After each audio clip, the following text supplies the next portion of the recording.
Even now, 20 years later, Ignacio Fuentes still wakes up gasping for air, clawing at invisible satin lining, trying to escape a coffin that exists only in his nightmares.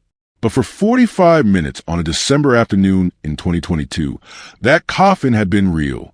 The smell of lilies mixing with his own sweat, the weight of another human being pressed against him in the darkness, the sound of his heart hammering against polished wood while a Border Patrol agent tapped on the lid, asking to see inside. The plan had seemed insane from the moment the coyote explained it. But desperation has a way of making the impossible sound reasonable, and after 6 months of failed attempts and dwindling money, Ignacio was ready to try anything. The story began in an auto body shop in Mexicali that doubled as something darker after midnight. El Duque, the smuggler who ran the operation, was a former funeral director who discovered that grief was the ultimate passport. Nobody questioned the hearse. Nobody searched the coffin. Death, he claimed, was the one thing that made even hardened border agents uncomfortable. His system was elaborate but effective, a real funeral home van, complete with proper licensing and documentation. A driver who'd worked in the mortuary business, knew the terminology, could produce tears on command, and custom-made coffins with hidden compartments. Just enough space for 2 people if they didn't mind becoming temporarily intimate with mortality. $9,000 per person, 3 crossings per run, 2 in the coffin, 1 posing as a grieving relative in the passenger seat. The bodies in back were supposedly being transported for burial in family plots, a common enough occurrence at border towns where families straddled both sides. Ignacio met his crossing partners the night before the safe house that reeked of cigarettes and fear. Miguel was a chef from Puebla whose restaurant had been burned down for refusing to pay cartel protection money. Thin, nervous, with hands that shook when he lit his cigarettes. He'd be in the coffin with Ignacio. Rosa would play the grieving sister, riding up front with tissues and a black dress El Duque provided. She was older, maybe 50, with the kind of face that had seen too much but could still summon tears for children she'd left behind 10 years ago. This was her 3rd attempt to reach them in Los Angeles. The driver introduced himself only as Joaquin, mid-60s, silver-haired, with the practiced solemnity of someone who'd spent decades around death. He showed them the van, a black Cadillac funeral coach, immaculate despite its age. In the back, 2 coffins gleamed under fluorescent lights, one empty for show, one modified for them.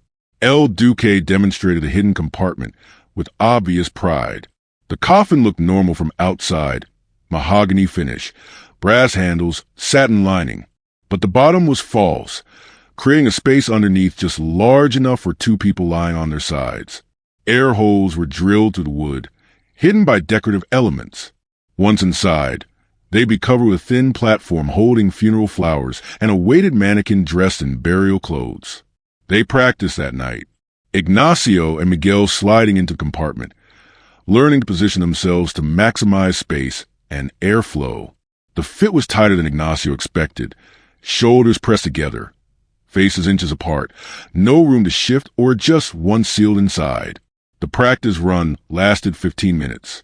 The real crossing would take at least 45, maybe an hour if traffic was bad. Rosa rehearsed her role with Joaquin. They were transporting her brother back to the family plot in San Diego. She had all the paperwork, death certificate, burial transit permit, cemetery documentation, all forgeries, but good ones. She practiced crying on cue, speaking in broken English about her poor brother, how the family was waiting, how important it was to bury him before sunset according to tradition. The plan was to cross at noon, shift change at the port of entry, when inspections were typically rushed. They joined the funeral procession lane, reserved for hearses and medical transports. Joaquin knew several agents by name from legitimate crossings.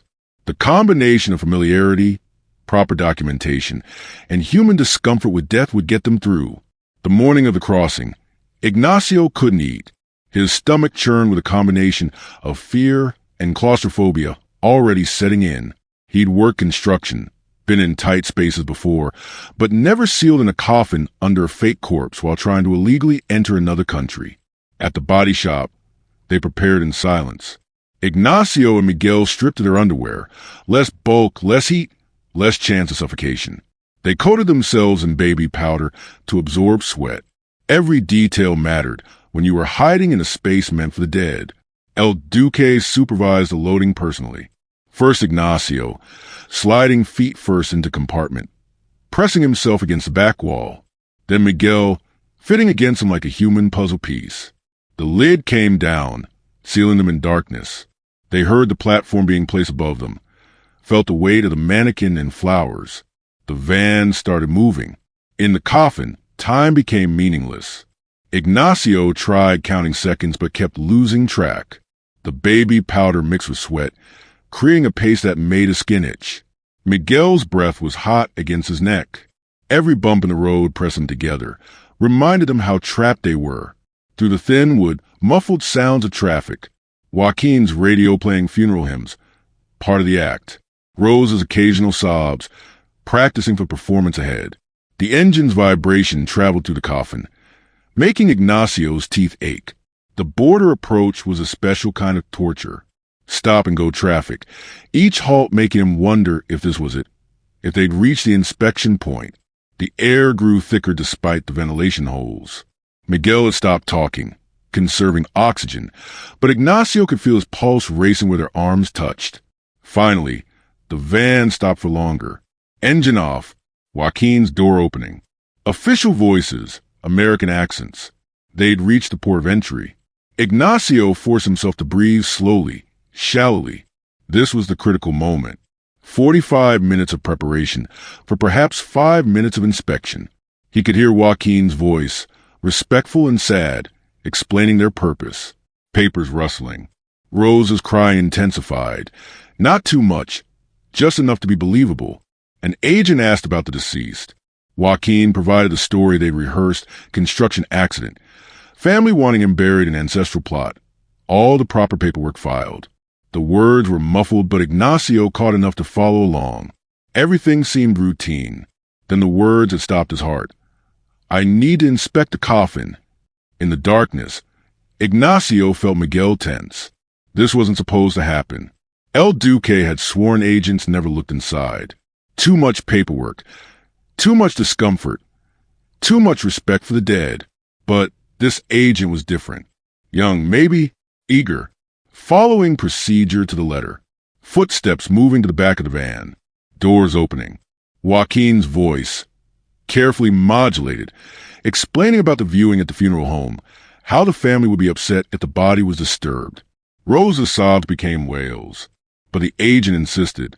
Just a quick look. Standard procedure. Nothing personal. The coffin shifted as someone touched it.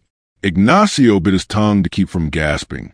Above them, separated by just inches of wood and a mannequin, stood an American federal agent with the power to destroy their lives. One wrong breath, one involuntary movement, and it was over. Miguel had gone rigid with fear. Ignacio could feel him fighting not to hyperventilate. In the confined space, panic was contagious. His own chest tightened, lungs screaming for more air than the tiny holes provided. Sweat pooled where their bodies touched, making the compartment slippery. The agent tapped on the coffin lid. The sound was deafening inside, vibrating through the wood into their bones. Ignacio wondered if the agent could hear their heartbeats, thundering like drums in the darkness. Surely the coffin was shaking with the force of their terror. More conversation above. The agent wanted to open it. Joaquin resisting, mentioning health regulations, the trauma to the grieving sister. Rose's performance reached new heights. She threw herself on the coffin, wailing in Spanish about her poor brother, begging them not to disturb his rest. In that moment, pressed against Miguel in their wooden prison, Ignacio experienced a clarity that comes only in extremity. This is what they'd been reduced to. Cargo masquerading as corpses, paying thousands to play dead in hopes of finding life. The absurdity of it mixed with terror, creating a hysteria he had to physically suppress. The standoff continued, the agent insisting, Joaquin negotiating, Rosa performing, and below, two living men trying to be more still than the dead, knowing that discovery meant not just deportation but serious federal charges. Smuggling immigrants in a coffin wouldn't be treated lightly. Then, salvation in the form of bureaucracy. Another voice, older, authoritative. A supervisor asking what the holdup was. The young agent explaining his suspicions. The supervisor's impatience clear even through muffled wood. They had real threats to worry about, not every funeral transport. Check the paperwork. If it's an order, let them through. The weight on the coffin, Rosa, lifted. More footsteps. Papers shuffling. The van doors closing. Engine starting. Movement. They'd made it through, but the ordeal wasn't over. Crossing the border was just the first hurdle. They still had to reach the safe house in San Diego, still had to emerge from their hiding place without being seen. The coffin that had protected them now became a different kind of prison. 10 more minutes of driving. 20. 30. The air grew so thick Ignacio could taste it. Miguel had started making small sounds, not quite words, not quite moans. The edge of panic creeping in. How much longer? How much air was left? What if Joaquin had been arrested and they were abandoned in a van somewhere? Finally, bless stopping. Engine off. Doors opening. El Duque's voice, urgent and relieved. The platform lifting. Light flooding in as the compartment opened. Hands pulling them out, legs too cramped to stand, gasping like fish thrown onto land. They were in a garage in San Diego. American soil. They'd made it. Miguel collapsed immediately, retching into a bucket someone provided. Rosa sat on the floor, black dress soaked with sweat, mascara running down her face. No longer acting. Joaquin leaned against the van, hands shaking as he lit a cigarette. Even El Duque looked rattled. The young agent had been new, Joaquin explained. Most knew better than to push about coffins. Too much paperwork if they found nothing. Too much controversy about disturbing the dead. But this one had been eager, thorough. They'd come within seconds of discovery. Ignacio stood on unsteady legs, looking at the coffin that had carried them across. Such an ordinary thing, wood and brass and satin. But for 45 minutes, it had been his entire universe. A universe of shared breath and shared terror, of playing dead to stay alive. The safe house was a blur of showers and food, and phone calls to family. Miguel left that night for Portland where his brother waited. Rosa took a bus to Los Angeles, to children who'd grown up without her. Ignacio headed to San Francisco and a cousin's restaurant that needed dishwashers. But the coffin followed him. In his new life, working kitchens, sending money home, building something resembling normalcy. The memory persisted. Not just the physical sensation of confinement, though that was bad enough. It was the metaphor that haunted him. How many of them were still in coffins, still holding their breath, still playing dead, still hoping not to be discovered? He met others over the years. Migrants with their own stories of crossing, hidden in truck engines, sewage pipes, shipping containers.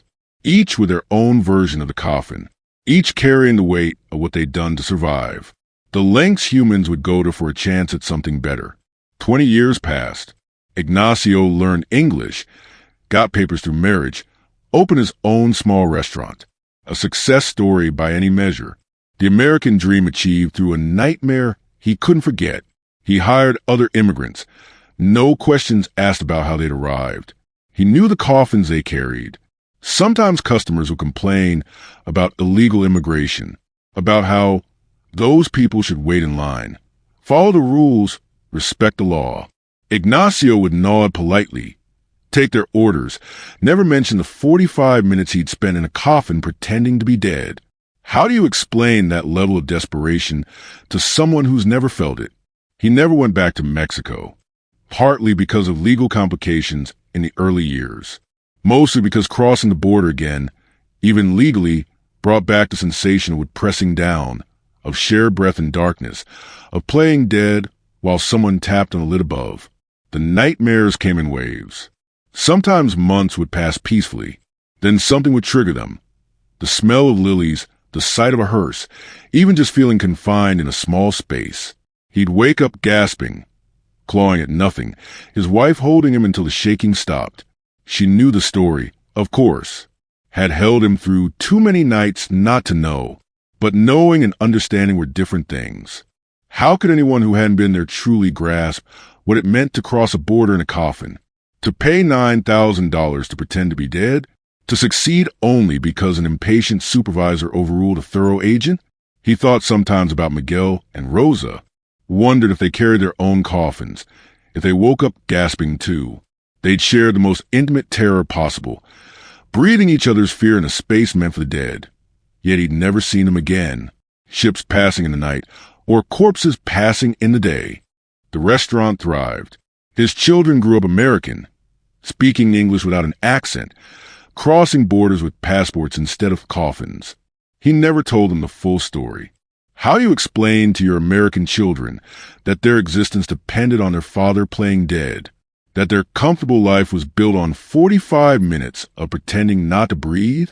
But late at night, washing dishes after the restaurant closed, he'd remember the weight of Miguel against him, the sound of Rosa's performed grief becoming real, the tap-tap-tap of the agent's knuckles on wood, the moment when discovery seemed certain and life hung on the impatience of a supervisor. He'd survived, thrived, even built a life that would have been impossible in Mexico. But part of him was still in that coffin, still holding his breath, still waiting for someone to lift the lid and destroy everything. The crossing never really ended. You just learned to live with the sensation of being buried alive. His name was Ignacio Fuentes. He'd crossed the California border in a coffin, playing dead, while Border Patrol asked to look inside.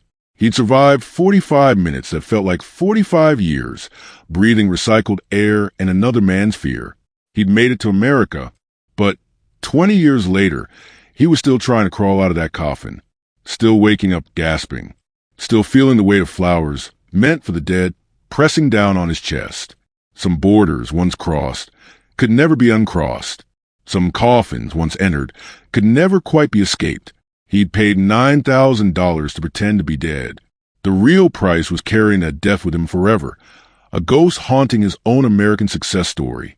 Every nightmare a reminder that sometimes the only way to find life was to rehearse for death, and that rehearsal could last a lifetime.